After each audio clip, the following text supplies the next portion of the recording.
My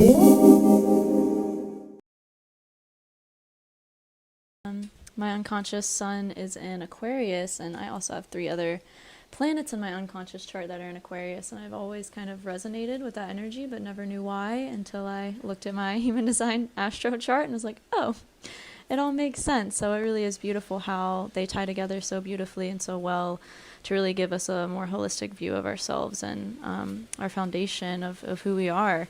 So the sun in astrology represents our ego. It represents our life force. It represents our personality and our self-expression.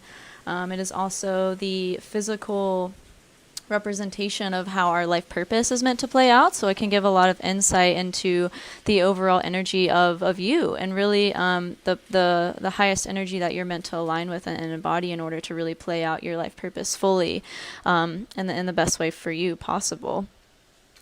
And so that's kind of what the sun represents in a chart. Obviously, there's more than just the sun in your chart, which we will be going into in future rooms. But for the sake of today, I will be going over the sun and all the different signs. So I'm going to start with Aries, and then we'll kind of this kind of be like a conversation format of talking about each one and kind of what we all have to say about that. So Aries is the first sign of the zodiac. The keywords for Aries are I am and assertion. And Aries is the warrior, the initiator, the confronter. So Sun and Aries are very typically outgoing. They're very driven. They're very great at initiating things. Aries is ruled by the planet Mars. So Mars is all about taking action. And if you have your sun in Aries, then you're probably really good at taking action. The kind of shadow of this can be, though, taking impulsive action and not really thinking things through before the action is taken, and also having a tendency to start things and not finish them. So that's kind of the shadow side of the sun in Aries. But again, really, the higher side of this placement is really working with other people and communicating with other people what you need in order to have these projects that you so passionately start completed and have the support to be able to do that. Aries is also a cardinal sign, which means that it is, again, really great at initiating things, at starting things, at beginning things. It represents the arrival of spring and kind of initiates that season. So that's kind of what the cardinal modality does, is initiate. And the element represented by Aries is fire. Fire signs are very passionate, very bold, very courageous, very confident, and just, again, think of the element of fire in our Earth and our planet, and how it just burns so brightly and so quickly, and that's very much the archetype of Aries, and they're really great at also naturally being leaders and being assertive and not being afraid of confrontation. So this is kind of the higher side of this placement, is putting yourself out there and not being afraid to take action and confront things head on, and kind of like in that warrior archetype way. And they can also struggle a little bit with having lone wolf syndrome and not wanting to ask for help, but they very much need it in a lot of cases. And yeah, like I said, to really bring in completion of all the projects they want to begin. And another thing, too, I want to add and forgot to mention at the start was if anyone is looking for a tangible physical place that all this information is stored, you can find more on my website at understandastrology.me. If you go to the Learn tab, I have a different blog post for every sign, every house, every element, every modality, and you can really take this information deeper and have like a physical, tangible place to come back to in order to learn more and remember it, study it if you are so inclined. Yeah, so we'll move into Taurus now, which is my sun sign. The keywords of Taurus are I have and acquisition. They're very practical, very slow and steady, and also tend to be musically inclined since they are ruled by Venus. And kind of, you can think of Taurus as having really strong Venusian archetypes. So things like love and music and romance and all those kind of Venus things. Taurus is a fixed earth sign, so they can, the shadow side of this is they can tend to be a little stubborn and close-minded. They can also have a tendency to care too much about material possessions and having things. But the highest path of growth for Taurus is to really ground themselves into the present and to really come out of attachment to physical items and to physical things, and really like ask yourself, if you have strong Taurus placements, which if you have Sun, Moon, or Rising or Venus and Taurus, it's a strong Taurus placement, to really ask yourself what's important for you to have and what physical material items like bring you joy. Because I feel, again, the shadow side of this and this placement can really be giving too much weight to just having things that don't really serve you. So really important for the Sun in Taurus to ask yourself, what feels good to have, what makes you feel like sensual and makes you feel like comforted, and really surround yourself with those things, and to really come out of having things just for the sake of having them. What else do I want to say about that?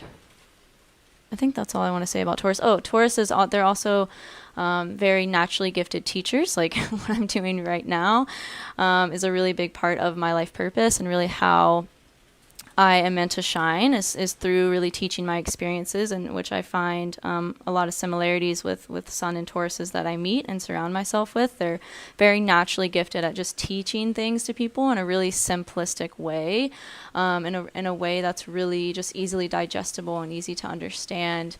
And they're very present and very grounded with themselves. And another shadow side of Sun and Taurus can have a tendency to question their self-worth. So really, again, coming out of attaching your worth to material possessions and knowing that you're worthy because you are. And then that in turn will attract things to you, whatever it is that you're calling in or creating. You get to have it just because you're you. And so that's a really big lesson, I feel, for Sun and Taurus. There's so much I could say about each sign. I could literally go on for hours about each one.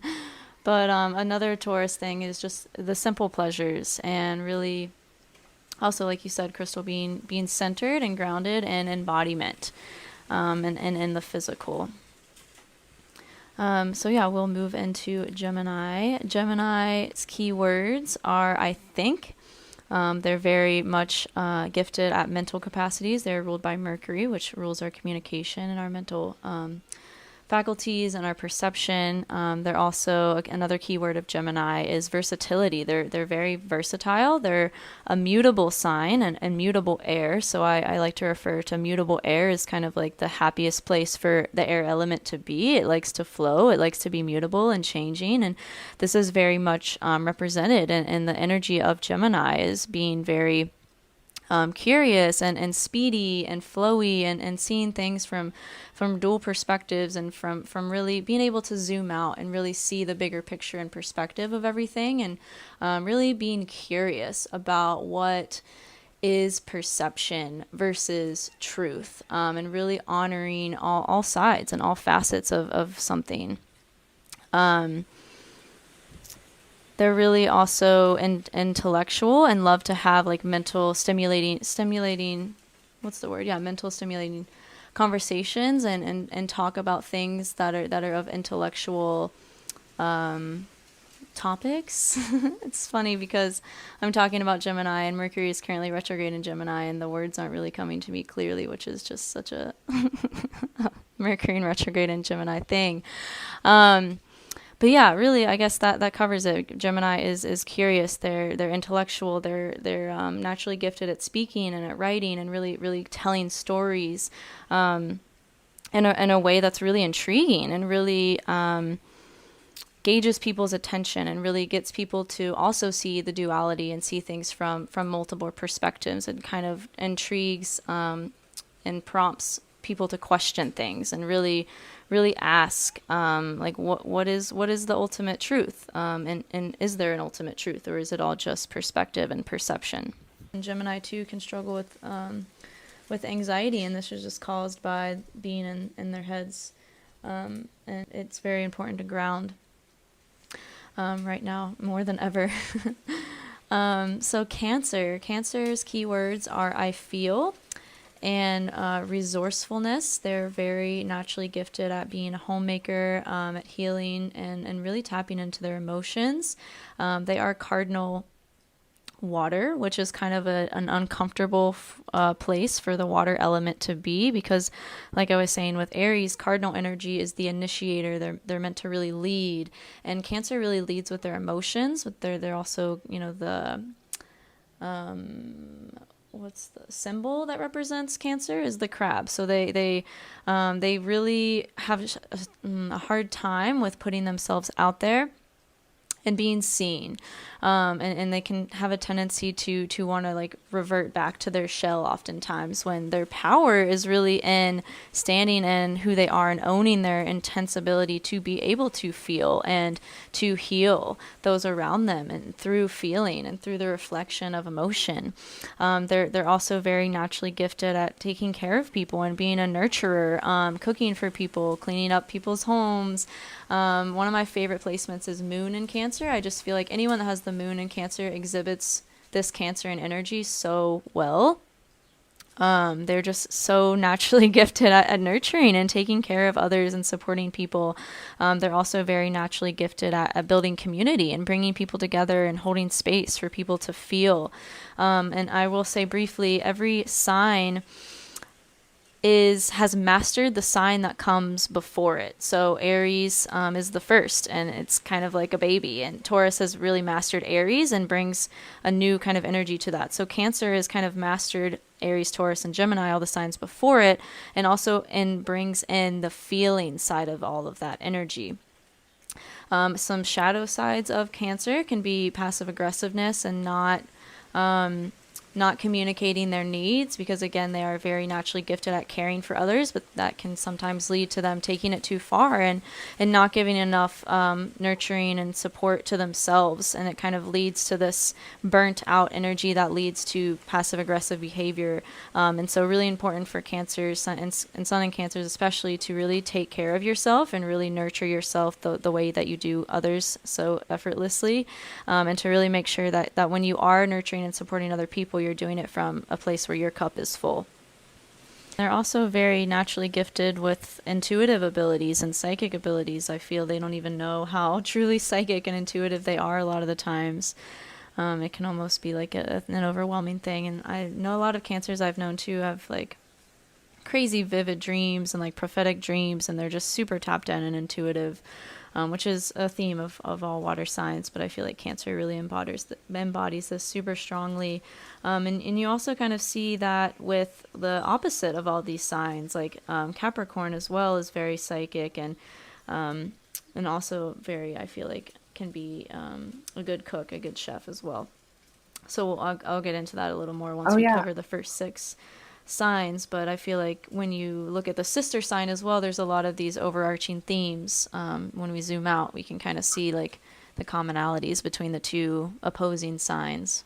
Okay, Leo are also very sweet. The keywords of Leo really at their highest are I will and fortune. They are ruled by the sun, so the sun in Leo is a very exalted, very exuberant, very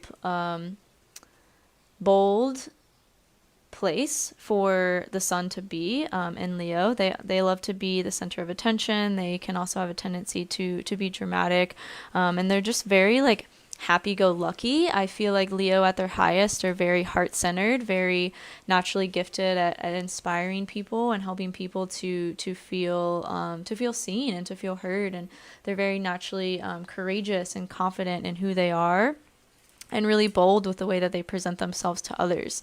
Leo is a fixed sign, so they can also have a tendency, as well as Taurus, to be a little stubborn or hard-headed with their opinions. And they're also a fire sign, so very passionate, very bold. Again, the combination of fixed fire can kind of lead to tendencies of being a little bit hot-headed, but they do have great intentions most of the time, and they are very, again, heart-centered, and very just tapped into helping other people like feel happy and feel like do what feels good and follow their passions in a really bold and inspiring way. My grandpa was a Leo, and he was just always cracking jokes and just always like wanting people to feel like just like you can take a load off. Like life doesn't have to be so serious. You can really just have fun and be playful. And they're also very naturally gifted. Sun and Leos are at creativity and being kind of playful and fun and really kind of like I just think of like the Sun card in tarot, where there's like a little kid like riding this horse, and that's just so such a Leo archetype, is just like having fun and being playful and not being afraid to put yourself out there and be seen for who you are. They're really they're really here to shine their light, and that is with the Sun in Leo. If you have your Sun in Leo, you're really here to shine your light on others and really embody that at your highest, so you can inspire others to do the same. So Virgo is, their keywords are I analyze and health.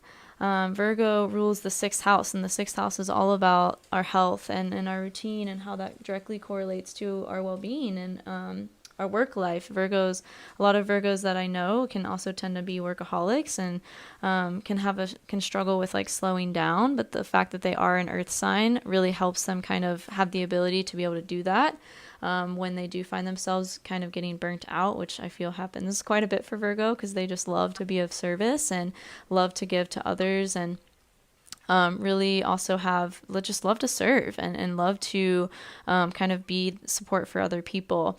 They're also a mutable sign, so they're very adaptable and very good at kind of going with the flow of things and changing things as needed, as long as it's practical and makes sense. Again, kind of the earth qualities. They can also have a tendency to be a little bit perfectionistic and can struggle with sometimes taking action because they overanalyze or have tendencies of perfectionism. And I see this a lot with a lot of my friends that are Sun and Virgo.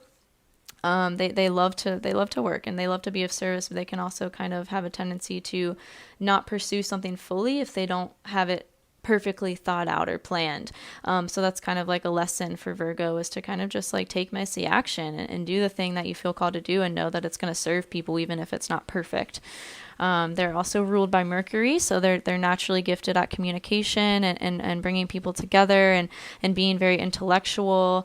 I feel like they're also very naturally gifted at arts, and just have this like purity to them that is very feminine and very tapped in to source and to source energy, and they really help inspire that in other people as well. So they kind of have that yin side of Mercurian energy, where Gemini is kind of the yang, the masculine side of Mercury. Virgo is very much the feminine side of Mercury.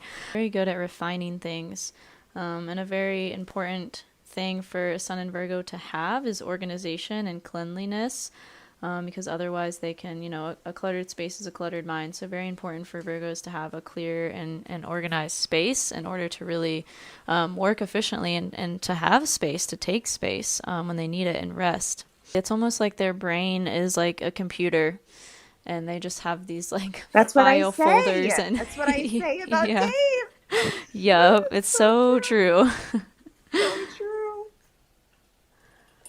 Cool. So we will move on to Libra. And since we've covered the first half of all the zodiac, you'll start to notice, if you've been here with us the whole time, you'll start to notice some themes. You might have noticed them already between similar elements, like earth and water have very general themes of their how their energy is expressed, and so do fire and air. So there's a lot of generalities between fire and air signs and earth and water signs, and also weaving in the modalities to really give a bigger picture too, and kind of weave it all together. So Libras, they are the opposite sign of Aries. They're the 7th sign of the zodiac, and Sun and Aries are very naturally gifted at community and making connections with people. Aries is kind of like the lone wolf, and Libras is the very much opposite. They love to be around people and to make connections with people and be a peacemaker. And a lot of Sun and Libras too are constantly in relationships, romantic relationships, and also have a big friend group. And I resonate with that as being a Libra rising. I feel like it's always been really easy for me, and Gemini as my chart ruler, to make friends wherever I go. It just constantly, I'm just making connections with people, and that's very Libran. And they, some keywords of Libra as well is I balance, we balance, kind of bringing in the again, the interdependence of other people with the we there. And they are very naturally gifted at harmonizing too, and they're all about creating harmony and, again, being the peacemaker. They're also very naturally gifted at creativity and art, and musically talented, and this is because they are ruled by Venus as well as Taurus, so kind of similar archetypal energy here, of the Venusian energy of just being very romantic, naturally gifted at the arts and things kind of like of Renaissance. They are cardinal air, so they're very great at initiating connection, initiating flow in order to achieve balance and harmony.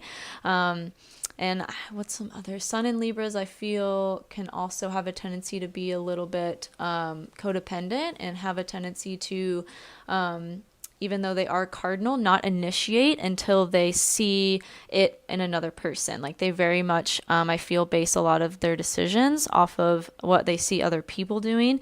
So this is very, very, very strong energy for Sun in Libra, is kind of being a little bit indecisive and wanting to make sure everyone else's opinions are heard and seen before they make a decision on their own. Big purpose for Sun and Libras is to collaborate and to bring people together.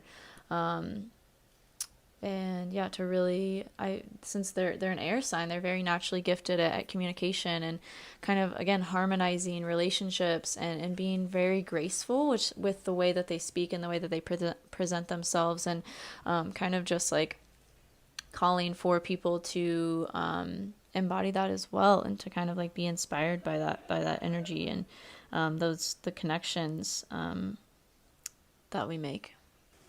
Okay, Sun in Scorpio. Sun in Scorpio keywords are I desire and endurance.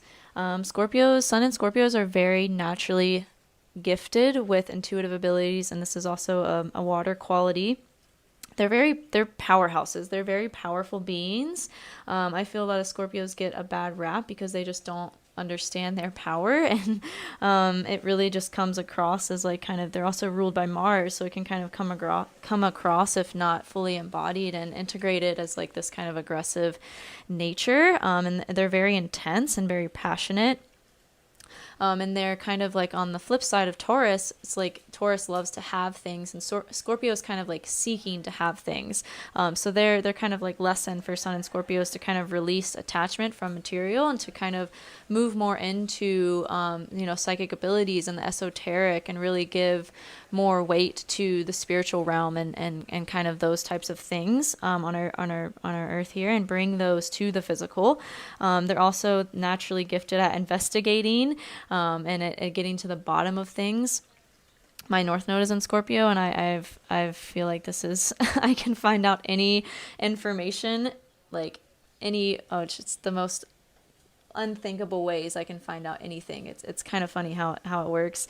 And they're very also naturally gifted at transformation and going through cycles of death and rebirth, and really going to the deep darkness of things in order to really come out. When I think of Scorpio, I think of like a phoenix, and how they really are able to go to the ashes in order to rise again. And that's kind of the archetype of Scorpio energy, and the cycles of death and rebirth that they tend to go through.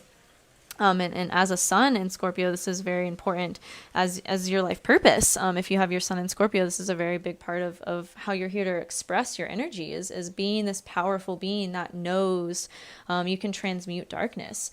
A lot of Sun and Scorpios are also very sexual and very tapped into their sexual abilities and gifts, and kind of like using that in a way that, again, is powerful, in a way that invites embodiment of that in the sensual nature. You can kind of see these themes in Taurus as well. So they are fixed water, which I feel is kind of a hard modality for water to be in, because water likes to move. It likes to be mutable. And fixed energy is very not mutable. It's not changing. It likes to be fixed. It likes to stay the same. So this is kind of like a more to the side of Scorpio that is a little bit oscillating, and there's a little friction with this placement, because you want to be, again, the water, the mutable flowing water, but you have this fixed energy. So it's kind of like, I just feel like so strongly for Sun and Scorpios is a theme of oscillation, and a theme of really going through the lows in order to come back to the highs. Yeah, they're also very naturally psychic, and love to just explore the depths of things, psychology, human behavior, and just understand why things work the way that they do. And kind of to add on to the secrecy thing that you're saying, Crystal, they can also have a tendency to like hide themselves and to not want to share like who they are. But the lesson for Sun and Scorpio is to stand in your power, and to be who you are, and to embody that, and to not hide it. Okay, Sun in Sagittarius. The keywords for Sag are I seek, I see, and enthusiasm. They're ruled by Jupiter, and Jupiter's the biggest planet, so they love to be exuberant, they love to be optimistic, have a tendency to sometimes be blind optimists, but they're very good at seeing the positive side of things. And I also like to refer to Sagittarius as the most multifaceted sign, I feel, in the whole zodiac. And I also feel like the last 4 signs, Sagittarius, Cap, Aquarius, and Pisces, are the most complex and the most wise. I kind of like to think of these last 4 signs as elders, and like anyone over the age of like, so your second Saturn return, so like 50, mid 50s. I feel like the last 4 zodiac signs really embody just elder energy and like wisdom, and Sagittarius really is the start of this. They are very wise. They love to learn. They love to experience. They love to adventure. They love to be independent and make sure that they have their freedom. They very much love to go out on their own and learn from the experiences that they gain, and through other cultures, experiencing other places, other people, and just really like absorbing like a sponge the knowledge of life through their own experiences. And they love to be a philosopher and a student. And as mutable fire, they're very naturally gifted at being like flexible and adaptable, and kind of bringing that side of things to their passion and to their fire, which can sometimes be really exuberant and a lot. And I feel like a lot of Sun and Sagittariuses may struggle with being too much, or being told that they're too much. But that's really like the highest embodiment of Sun and Sag, is like you're here to be a lot. You're here to be seen in your exuberance and in your optimism, and bask in that exuberance that you are as a Sun and Sag. They're so multifaceted, like. But I feel overall they just really love to learn, like through traveling, through their experiences, through connections with other people, and also that kind of, having their opposite sign being Gemini. Gemini is kind of like the connector of people, and Sagittarius kind of takes their what they learn through their connections and kind of leads people in a way, whereas Gemini is kind of like, how do I want to articulate this? Gemini kind of like is the connector of people, but Sag is kind of like the guru that like teaches from their experiences and through their experiences. And yeah, there's so much I could say about Sagittarius. Again, kind of like all the signs, but yeah, I feel like that sums it up pretty well. So Sun in Capricorn. Sun in Capricorn, the keywords are I use and achievement. Capricorns are very naturally gifted at ambition, and they're also kind of in line with the Virgo aspects, in which they can kind of have a tendency to be a little bit of workaholics. They're ruled by Saturn, so they're really here to get things done, to structure out things, and to really bring the truth and hard lessons to people that need to be said. I feel like they're really naturally gifted at like being that like hard truth, and just bringing things to the forefront and really holding people accountable to what needs to be done in order to again align with success and align with ambition. I feel like too their sister sign, their opposite sign is Cancer, so they're also very naturally intuitive and psychic, and I feel a lot of Sun and Capricorns don't even know this about themselves, but it is something that's very there underneath the surface, and since they're a cardinal sign and cardinal earth, they're very naturally gifted at leading people and starting projects and initiating things and in a very structured, practical way that is guaranteed almost every time to lead to success. I feel like just a huge keyword for Capricorn is success, and they're really I feel like their life purpose for Sun in Capricorn is to be successful and to kind of have that story of success to tell so that they can inspire others to do the same.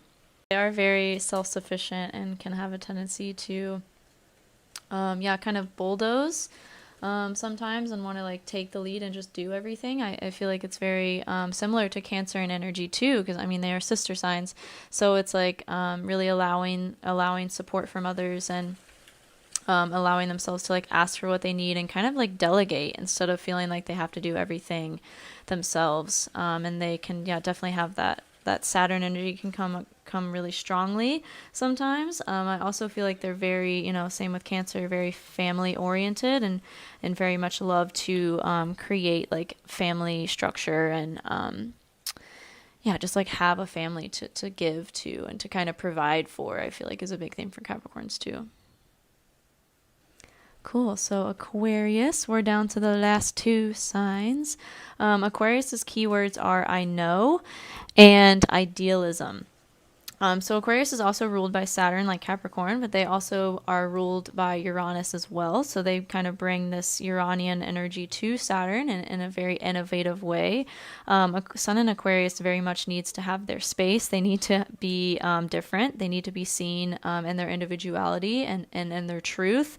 They are naturally gifted at humanitarianism and really building community and being kind of like a revolutionary and really inspiring innovation and change. And we're in the dawning of the age of Aquarius, and we're really seeing how things need to shift and how things need to change right now. And this is just such archetypal Aquarius energy of really like seeing a bigger vision and what needs to change in order to align with that bigger vision and in a different way than what we have been before. And they're also fixed air, which can be a really hard place for air to be. Air likes to move and be mutable, like I said in Gemini. But for Aquarius, it's fixed. So they can kind of be a little bit stubborn in their ways of thinking and a little bit stubborn with how they are individual and eccentric, and can kind of sometimes, shadow have a tendency to reject people that are kind of, trying to label them or put them into boxes. They can have a tendency to be a little bit judgmental when they feel like they're not really seen and who they like are. What else do I want to say about Aquarius? I feel like being an air sign, they're very naturally gifted at communication as well, and like anything to do with the arts and creativity.